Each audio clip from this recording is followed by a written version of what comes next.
testületnek az utolsó soros testületi ülésén, amit 16 órakor meg is nyitnék.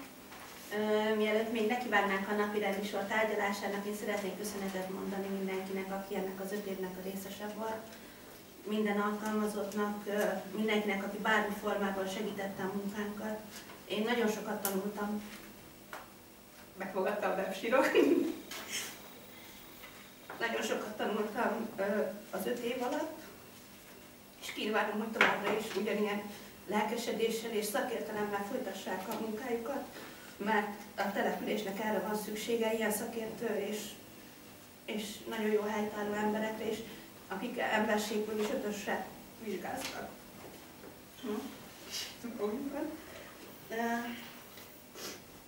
Akkor el is kezdeném a napirendi, megállapítom, hogy a testület teljes létszámmal jelen van, Elekes István polgármester úr igazoltan távol van, így csak 6 testületi tag részvételével nyitjuk meg ezt a testületi ülést.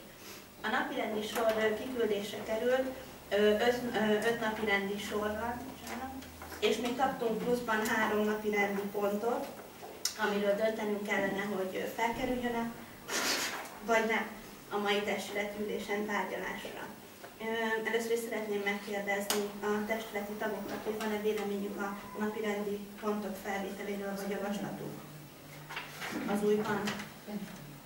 Jó, parancsolás. Mivel a bizottság tárgyalta azt a plusz 3 napirendi pontot, ezért én úgy gondolom, hogy akkor mégiscsak meg kellene venni napirendre, hogy csak késve.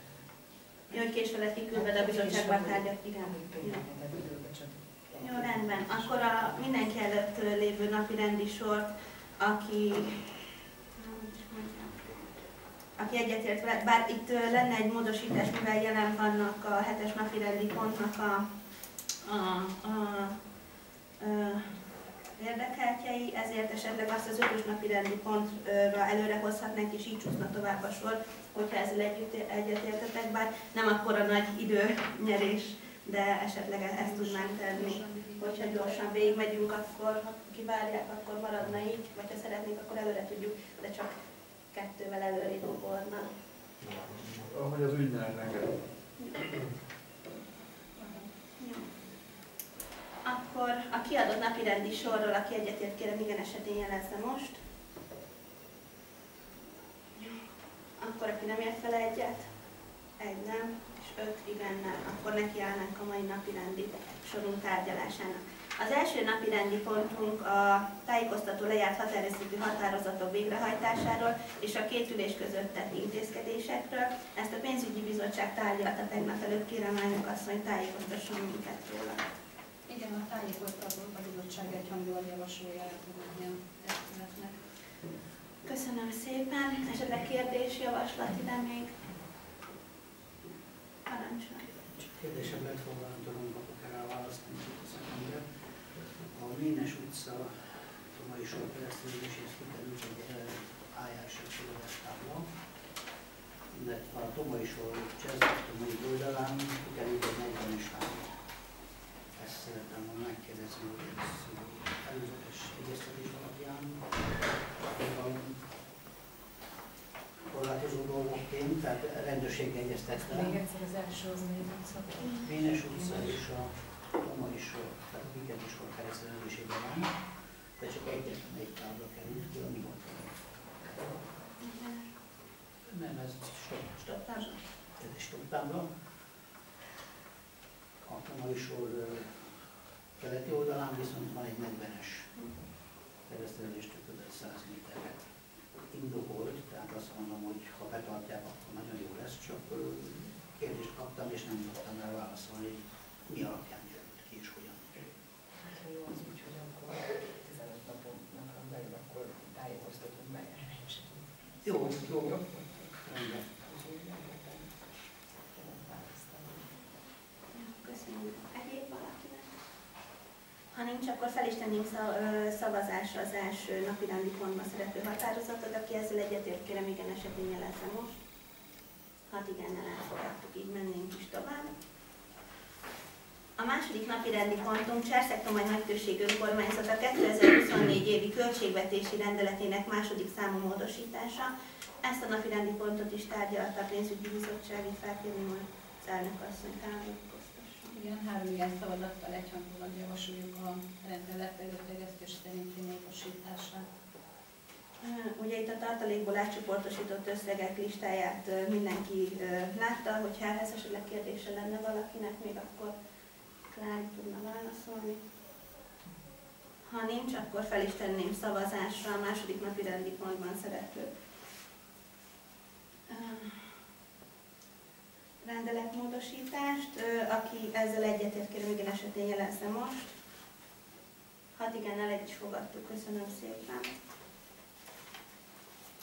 A harmadik napi rendi pontunk, Cserszegtomai beszámoló 2024 harmadik negyedévében átruházott hatáskörben hozott döntésekről. Ezt is tárgyalta a pénzügyi bizottság. Kérem, elnök asszony. Igen, a beszámolót köszönjük, és 3 igen szavazattal egyhangulag javasoljuk elfogadni. Köszönöm szépen. Valakinek még esetleg? Ha nincs, akkor fel is tenném szavazásra a leírt határozatot. Aki egyetért vele, kérem, igen esetén jelezze most. Ezt is 6 igennel elfogadtuk. Köszönöm szépen. A negyedik napi rendi pontunk beszámoló a Cserszegtomai Pipacs óvoda bölcsőde 2023-24 nevelési évben folytatott munkájáról. Köszöntöm körünkben intézményvezető asszonyt. Pénzügyi bizottságon ez is hosszasan tárgyalásra került, kérem, elnök asszonyt. Igen, elég hosszan beszéltünk a beszámolóval kapcsolatban, összmegállapítás végeredmény az lett, hogy a beszámoló tartalmaz olyan elemeket, amelyek nem igazán fedik a valóságot, olyan kritikákat, amik alaptalanok. Továbbá a beszámolót olyan személy készítette, aki ebben nem ő vitte végig ezt az évet, tehát nem tartjuk ezt jónak, hogy nem az készítette a beszámolót, aki végigvitte ezt az évet. És bocsánat, igen, és három, tehát a határozat az elfogadásról szól, de 3 nem szavazattal egyhangulag nem támogatjuk a beszámoló elfogadását. Köszönöm, és esetleg bármi módosító javaslat érkezett, vagy hogy csak nem támogatjuk, és újra elkészítés most parancsol? Tegnap hosszan tárgyaltuk bizottságülésen, és nagyon sok kérdésünk merült fel, amire ott nem tudtunk választ adni. Mindjárt az elejét nézném, szakmai szempontból nem volt kifogásom, ezt mondom előre, viszont tartalmaz egy olyan listát az elején, a beszámoló első része, ami a következő évre vonatkozó feladatokat tartalmaz. Most nem igazán értjük azt, hogy egy elmúlt évi beszámolónak miért kell tartalmazni, hogy mi lesz következőben. A következő munkaterv az tartalmazná a következő testületre tartozó dolgokat.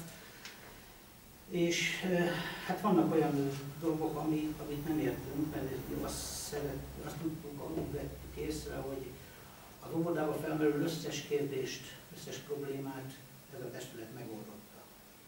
10 milliós nagyságrendben többel támogattuk az óvodát, mint az állam bácsi leadta volna azt a pénzt. Pedagógiai asszisztenst alkalmaztunk pluszba. Ugyanakkor mégis vannak itt olyan dolgok, amit nem értünk, például törölköző tartók beszerzése a következő év. Úgy tudtuk, hogy rendben van minden. Miért kell plusz törölköző tartó? Ha meg kell, akkor az a következő testületre tartozó dolog, tehát nem ennek a beszámolónak a tartalmának kéne lenni. A folyosó falának tisztán tartható burkolása jövő feladata. Senki nem szólt nekünk, hogy az eddigi nem jó. Évtizedeken keresztül ment, karba volt tartva, újra lett festve, hogy egy új szemlélettel esetleg több milliós ráköltéssel lesz egy faburkolat, az is a következő testület feladata. Tehát nem a beszámoló részének kéne lenni. Nem értjük, hogy miért ez így. Aztán van itt, hogy bejárati ajtófelújítás, a Nyitszimacskó csoport előtti új tető jövőbeni feladatként. Miért a beszámoló része? Játéktartó láda például. Úgy tudtuk, hogy eddig vannak a csoportszobában is játéktartó eszközök, illetve tároló eszközök, van az udvaron is. Hogy pluszban még valaki megálmodott valamit, és ha szeretnék, az a következő munkatervbe kellene belépíteni, és a testületnek rá megszavazni az összeget, ha lesz miből. Tehát ezeket a témákat nem értjük. Van olyan komposzttartó készítése jövő feladata. Miért az elmúlt munkatervben van ez benne? Egyébként azt mondom, hogy kívülállók, én nem értem, hogy egy kohózati udvarban mit keres egy komposzttartó. Komposztáló tartó, komposzttartó, mindegy, hogy hívjuk. Elhiszem, hogy zöldoboda sok mindent megkövetelést akar. De nem hiszem el, hogy központilag ezt elrendelte valaki.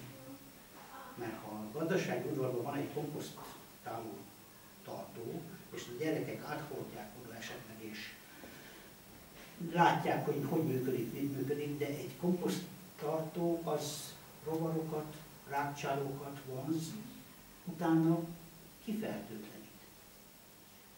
Tehát abszolút nem gyerekudvarba való, én szerintem. Nem tudom szakmailag, hogy működik. Az van ilyen, hogy kerti csak kialakítás is a következő feladat, ugye a homokozó közvetlen közelébe. Szülőként ezt se értem. Még többet locsikoljanak a homokba a gyerekek? Az a cél? Mert vannak az udvaron kerti csap. Az, hogy a gyerek esetleg kap engedélyt és elmegy a kisvölgyével, sétál, tehát mozog a kisgyerek, elmegy a csaphoz és oda viszi, miért kell ezt leszűkíteni úgy, hogy csak kinyújtja a kezét és rögtön ott a csap és már vizezhetek? Abszolút nem értem szülőként. Tehát sok ilyen apró dolog van, ami nem igazából elvárható, hogy az elmúlt órai beszámolót tartalmazza. Nem kaptunk ilyet sosem. Azért is kaptunk. Tehát ez a jövő feladatai. Nem értjük. Hát kérnénk szépen valamit, igen. Igazából ez az elmúlt nevelési évben a munkatervnek, nem az általam elkészített munkatervekről beszámolók, ezek be voltak tervezve. Mindegyik? Igen. A 2023-as, 24-es munkaterveket, ha végignézik, és összehasonlítják ezzel, konkrétan ezek a tételek szerepelnek benne kialakításra. A beszámoló arról szólt tanigazgatásilag, hogy mi sikerült benne megvalósulni, és mi nem.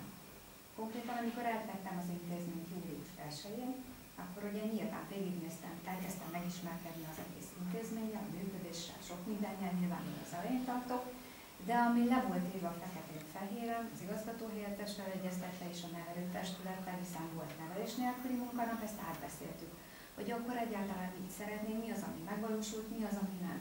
Ha én beszámolót készítek, én oda nem írhatok olyan dolgokat, ami az előző munkatervtől eltérő. Most, amit én elkészítettem már munkatervet, ami már az én jogosultságom is majd erre az évre szól, én annak a fényében fogom újra megírni a beszámolót. Az elején azok a felsorolás, amit ugye említett, hogy felelősök, feladatok, azok a tényszerű adatok, amiket ugye az a táblázat tartalmaz, név szerint reszort feladat egyebek.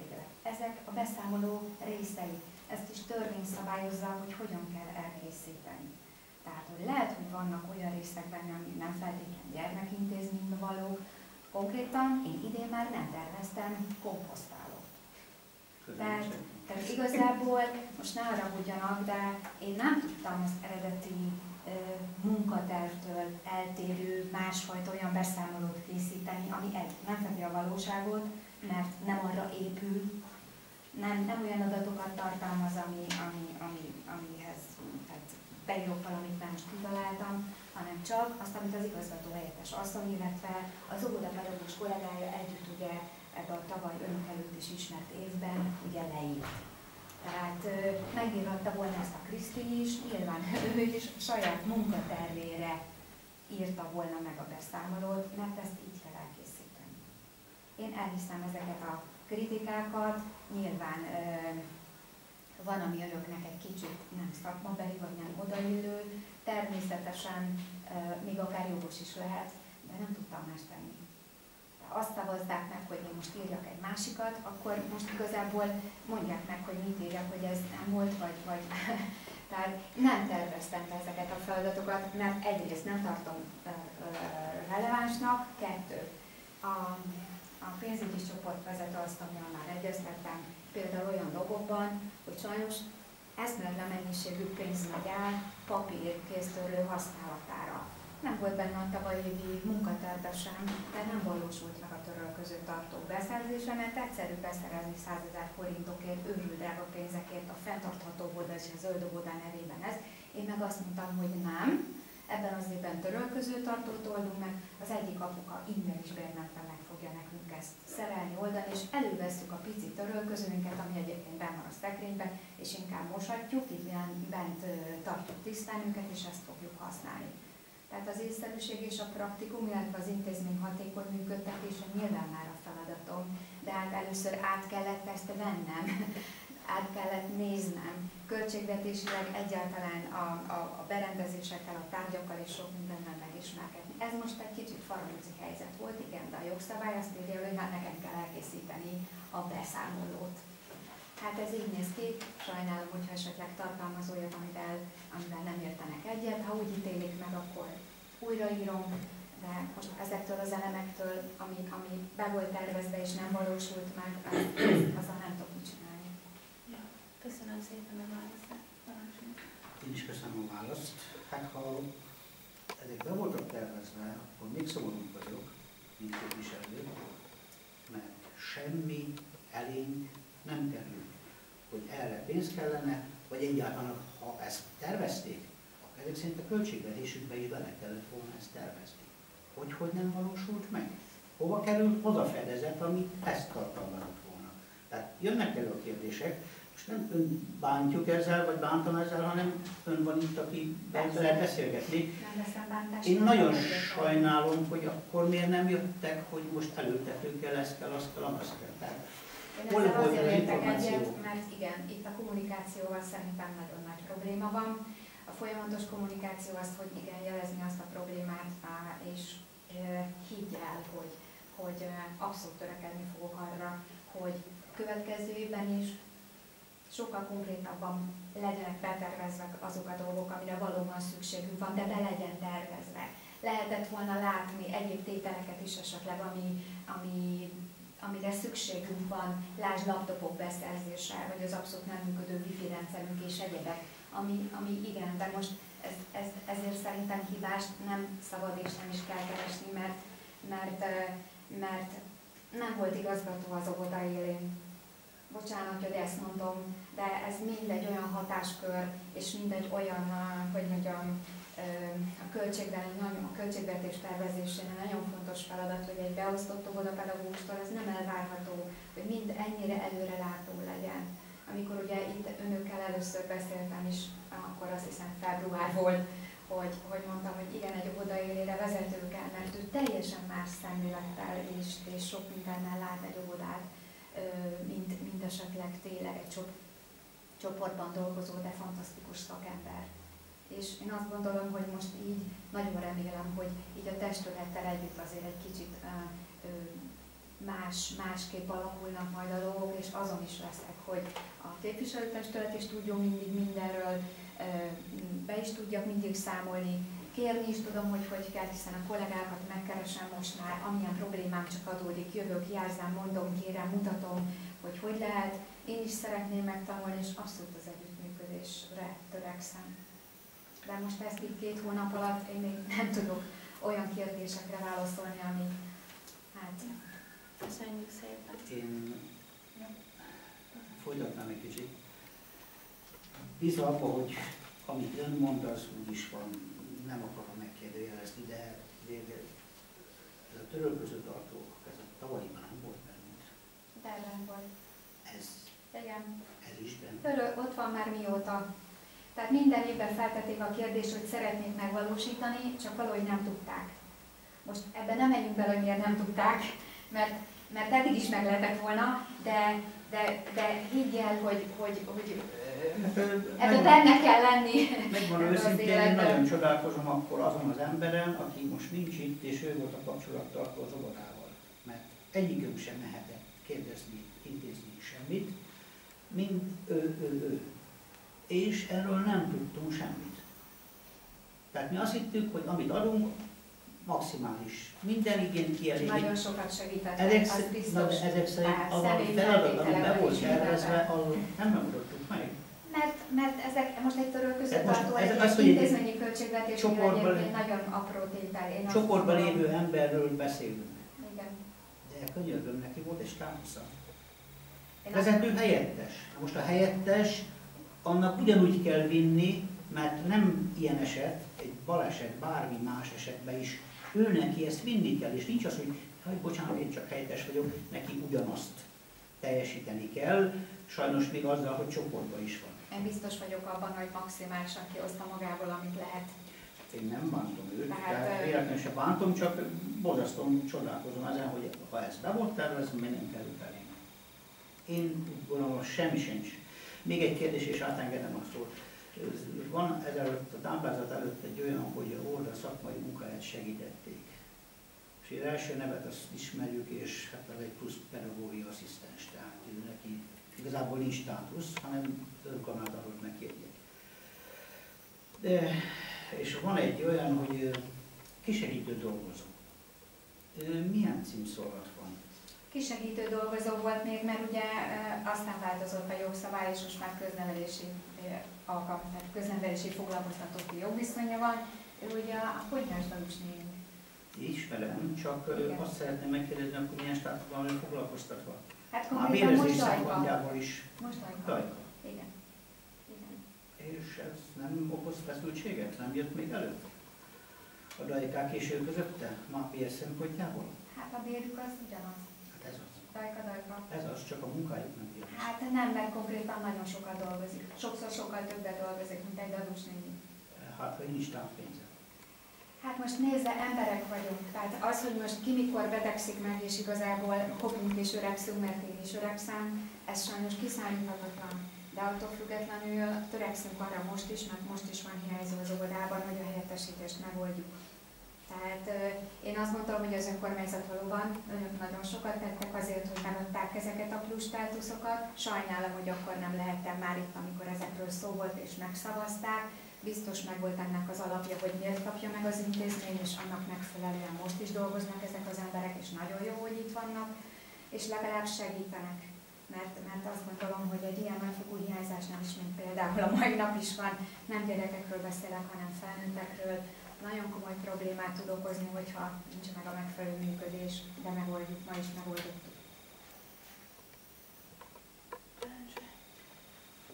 Én elsősorban azt nagyon sajnálom, és ezt már többször felvetettem, hát javasolni tudom csak a következő testület felé, hogy ha olyan napirend van, hogy érint meghívottat, akkor a bizottsági ülésre kellene meghívni, mert így aztán ilyen faramoszi döntések is születhetnek, mivel nem tudjuk, hogy mi van a dolgok mögött. Ezért elnézést kérünk, hogyha olyasmit állapítottunk meg, vagy mondtunk, ami esetleg nem helytálló. Én, amit most ön elmondott, elfogadom részemről, és azt viszont hiányolom, hogy azért itt lehetne az, aki egész évben végigvitte a dolgokat. A másik pedig, hogy ugye az óvoda bölcsődek tehát megkapják a költségvetési keretüket, amit ugye mi eldöntünk, abban benne vannak ezek az eszközbeszerzési, és az már a vezetőnek a dolga, hogy ő hogyan fogja azt a keretet felhasználni, és hogyan fog gondoskodni arról, hogy melyik eszköz szerzi be, vagy melyiket nem, vagy hogy mint. Tehát az óvoda működéshez elengedhetetlen szükséges dolgokat abból a keretből ugye meg kell oldani, és az, hogy itt vannak ilyen, én ezt apró cseprőnek gondolnám, ilyen hiányosságok, lehet, hogy nem kellett volna talán bele se tenni ebbe, de ha azt a jogszabály írja elő, akkor oké. A papír miatt tettem bele, mert az, amit papírtörlőre költünk, az több 100 000 forint. De ha van egy piszlicsári apró törölköző tartó, ami azt gondolom, hogy most lehet, hogy megmenti ennek a nagyobb tételnek az életét, akkor inkább legyen meg, és az egy olyan, azt a pénzt másra és sokkal jobb dolgokra is el lehet költeni. Úgy értem meg. Ja, köszönjük szépen. Jó, én részemről köszönöm. Köszönöm szépen. Egyéb esetleg valakinek még kérdése? Ha Ha nincs, akkor én fel is tenném a beszámolót szavazásra. Aki egyetért vele, kérem igen esetben jelezze most. 4 igen, aki nem ért vele egyet, aki tartózkodik, 2 tartózkodik. Köszönöm szépen, köszönöm, hogy eljött. Az 5-ös napirendi pontunk következik. Cserszeg-Tomoly 1657/11 helyrajzi számú kivetett közút elnevezése. Ugye a polgármesteri iroda jegyzőjéhez az ingatlan címének megállapítás ügyében kérelem került benyújtásra, és egy lakossági javaslat is érkezett, miszerint ezt a helyrajzi számú területet Eperfa utcának neveznénk el. A pénzügyi bizottság erről is tárgyalt, kérem jegyző. Igen, 3 igen szavazat, javasoljuk a Eperfa köz elnevezést. Egyéb hozzászólások? Nincs. Akkor én fel is tenném szavazásra határozati javaslatban leírtakat, miszerint az 1657/11 helyrajzi számú kivetett közutat Eperfa köznek neveznénk el. Aki ezzel egyetért, kérem igen esetén jelezze most. 6 igennel elfogadtuk, köszönöm szépen. Át is térnénk a 6-os napirendi pontunkra.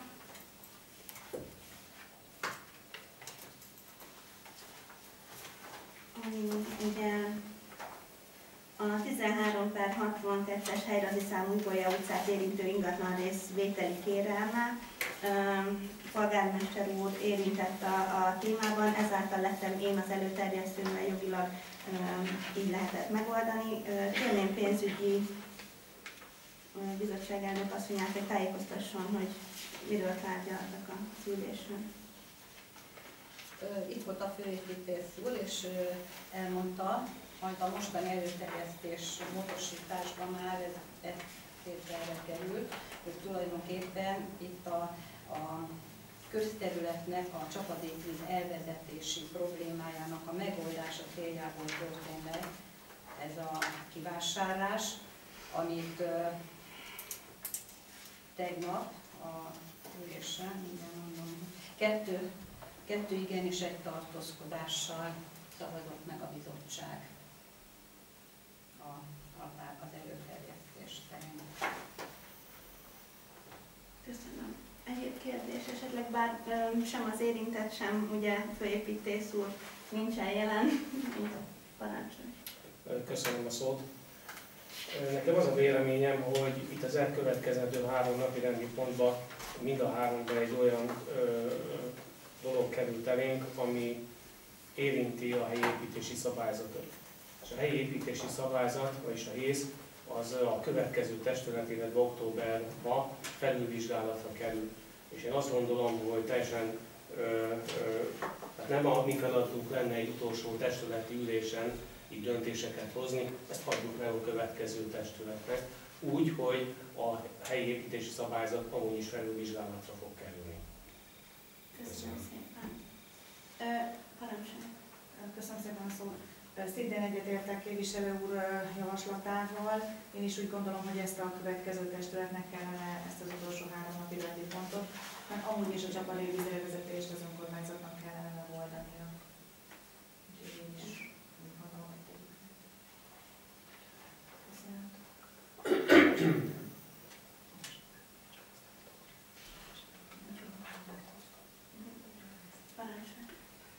Részben egyetértek az előttem szólókkal, de én a 3-ból 2-t tartanék ebben a kategóriában. A dologról már döntöttünk, tehát annak egy folyamata van most előttünk, tehát azt igennel annak idején támogatta a testület. Tehát azt nem érdemes elodázni. Viszont a másik 2 mindenképpen, az egyik az egy kegyetlen dolog, társasházi rendszert megalkotni Cserszeg-Tomolyon, Istenről hiszem tőle. A Ibolya utcai megálló, illetve torkolat vételénél viszont még mindig, most már a bizottság ülés óta változott az előterjesztés, a határozati javaslat is, de még mindig nem tartalmazza azokat az elemeket pontosan, ami kellene egy megfelelő döntés létrehozásához. Például nincs benne vételár. Nem értem. Oké, hogy értékbecslés kell, de értékbecslés csak egy olyan árat szab meg, ami a minimum vételárat jelenti, nem a teljes vételárat, közvagyonról van szó. Tehát először is kellene egy ajánlat, utána az értékbecsülés, utána jön az egyeztetés. Tehát ez sincs benne, szerintem is ezt átadjuk a másik testületnek, lesz ideje és kompetenciája megoldani. Jó, köszönöm szépen, és mivel a folyamatot amúgy is ők viszik majd végig, esetleg másnak még javaslatai. Akkor itt elhangzott olyan javaslat, hogy egyesével menjünk, ugye ezeken most majd felvettük a napirendre, végig kell rajta mennünk. Az elnapolás mellett még dönthetünk most is. Aki úgy ítéli meg és úgy dönt, hogy ezt a 6-os napirendi pontot elnapoljuk, azt kérem igen esetén jelezze most. 5 igen, aki nem ért vele egyet, és 1 nem. A 6-os napirendi pontról így nem született döntés. Köszönöm. A 7-es napirendi pontunk a 076/16-os helyrehozási ingatlan belterületbe vonási cseréjének településrendezési szerződése. Az érintettek is itt vannak a napirendhez, köszöntöm Önöket. A pénzügyi bizottság is tárgyalta ezt a napirendet, kérem elnök asszonyt, hogy tájékoztasson minket. Igen, a bizottság 2 igen és 1 tartózkodás szavazattal javasolja a cserét, tehát az előterjesztés szerinti szerződés, itt a csere szerződésnek a jóváhagyását, illetve elfogadását. Itt is a főépítész úr elmondta ezzel kapcsolatos dolgokat. A lényeg az, hogy ez a dolog már, hogy el lehessen egyáltalán indítani, és hogy ez a szerződés megvalósulhasson, ahogy már a múltkor a testület döntött és határozatot hozott. Tehát én úgy gondolom, hogy ezt a napirendet nincs értelme elnapolni, és itt erről szavaznunk kell. Köszönöm szépen. Egyéb hozzászólás a napirendhez? Én is úgy ítélem meg, hogy erről döntenünk kell, így aki a határozati javaslatra leírtakkal egyetért, igen esetén jelezze most. 4 igen, aki nem ért vele egyet, aki tartózkodik, és 2 tartózkodással elfogadtuk a napirendi pontot. Köszönöm szépen, hogy jelen voltak. Viszontlátásra! A 8-as egyben utolsó napirendi pont következnek. Cserszegtomai belterület 22.211/1-es, 2-es, 2212/1-es, 2212/3-as és a 2212/1 helyrajzi számú ingatlanokkal kapcsolatos helyi építési szabályzat módosítási kérelme érkezett be önkormányzatunkhoz. Az imént elhangzott olyan javaslat, ugye, hogy ennek az elnapolásáról is dönthetne esetleg a testület. Azért először megkérdezném bizottsági elnök asszonyt, hogy a bizottságülésen milyen eredmény született a napirenddel kapcsolatban. Ezzel a napirenddel kapcsolatban itt végül is a bizottság főépítész úrral való elbeszélgetés kapcsán, illetve a kérdésekre itt ahogy válaszolt. A település rendezési szempontból és településképi szempontból Cserszegtomaj hosszú távú elképzelései szempontjából nem cél az, hogy ilyen falusias lakóövezetről való eltérésű bármilyen besorolás, mert itt az előterjesztés nem is határozza meg, hogy milyen besorolássá lenne, csak hogy ezt a lakóövezetet, a falusias lakóövezetből történő átsorolását előzetesen támogassa a testület, ez a kérés. Tehát nem, és akkor így ez alapján, ahogy szavaztunk, 2 nem is támogatják ezt az átsorolást, és 1 tartózkodás volt. Tehát én úgy gondolom, hogy ezt sem kellene elnapolnunk, hanem erről is nyugodtan szavazhatnánk, mert én is úgy gondolom, és itt tegnap is ez volt végül is a megállapítás lényege, hogy azért jó lenne a Cserszegtomaj megtartaná ezt a falusias lakóövezetes jelleget, és ennyi. Jó, köszönöm szépen. Egyéb vélemény? Parancsolj. Köszönöm a szót. Én is azt gondolom, hogy egyébként ez egyértelműen érinti a helyi építési szabályzatot. annak módosítását is remélem, hogy a következő testület is tud olyan felelősen dönteni ebben a kérdésben, hogy amúgy is itt elindult Cserszeg-Tomajon egy ilyen lakóparkos építkezéses folyamat, de szerintem sem jó, hogyha a nem tájba illő olyan épületek jönnek itt létre, ami azt gondolom, hogy teljesen elrontja a településképet. Köszönöm szépen. Parancsolja. Az előterjesztés tartalmaz, illetve nem tartalmaz olyan fontos adatot, illetve állásfoglalást, amire hivatkozik, mert az kérelmező tudomásunkra hozta, hogy a megyei főépítéssel előzetesen beszélt, aki hozzájárult a változáshoz.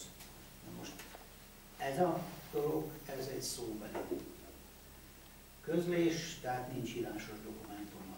Tehát vagy megtörtént, vagy nem tartalmazza ezt az előterjesztést, tehát már ezért sem tartanám olyan dolognak, hogy elfogadnánk. Másképp meg az, hogy társasházi lakásokat alakítsanak ki ezekből a meglévő épületekből, abszolút lehetetlen, illetve nem tartom jónak. Sajnos van például a Cserszeg-Tomajon hasonló jellegű dologra, és pont a főépítészünkkel beszélgetve tudtuk meg, hogy nap mint nap van probléma velük. Tehát abszolút nem tartom megvalósíthatóan ezt a dolgot. Jó. Köszönöm szépen. Igen, én is akkor úgy látom, hogy a testületnek van elhatározása, úgy gondolom, hogy tudunk dönteni a témában. Ezért fel is tenném a határozati javaslatban leírtakat szavazásra. Aki az itt leírtakkal egyetért, kérem, hogy az esetén lesz most. Aki nem ért egyet vele, 5 nem, és aki tartózkodik, és 1 tartózkodik, így a napi rendi pont nem lett elfogadva. Köszönöm szépen. Esetleg bárkinek még egyebekben bármi tájékoztatni valója lenne? Ha nincs, akkor én 16 óra 37 perckor bezárnám a testületi ülést. Köszönöm szépen!